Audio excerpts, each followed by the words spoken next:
Абсолютно винаги трябва да се говори на всеки един човек, независимо каква е длъжността му, на вие, просто поради причината, че този човек за теб е непознат.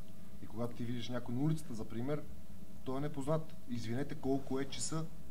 Не, извиняй колко е часа. И другото, което забелявам напоследък е, когато използваш думите, те са много прости думи за повечето хора, но са толкова силни думи. Моля и благодаря.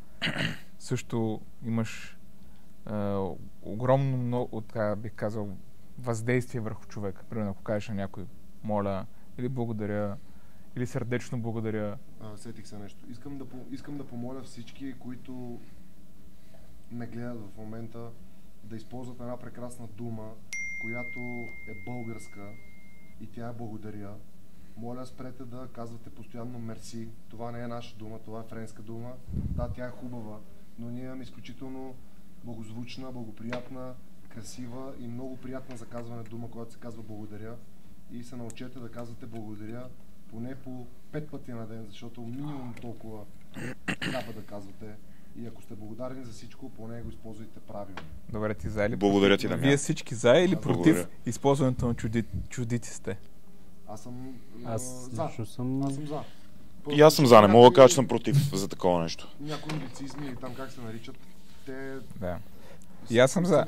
Ма много мразя някой човек, като дойде и ми каже: о, много чужди. Той стига с това мраза, бе, брат. Ти не мразиш много. Добре, не ми харесва. Не ми харесва. Много си почнал, само мраза. Не ми харесва, когато някой ми каже, що използваш чуждици. Ние живеем в бати глобализирания свят, нали? Да, обаче, когато има момент, в който мога да използвам българска дума, винаги се опитвам, макар и да ми е малко трудно, винаги се опитвам да използвам българската дума, а не чуждица. Всеки един момент. Чуждици... Да, има моменти, в които не можеш... Как се казва, не знам, слова чапка на едно цяло изречение, с една дума, вместо да се обяснява, ще разбира. Да, съгласен съм, но има много от случаите в ежедневието ни, в които много е по-лесно да кажеш някоя чуждица, отколкото да кажеш българската му дума, и е много по-готино според мен да кажеш българска дума, отколкото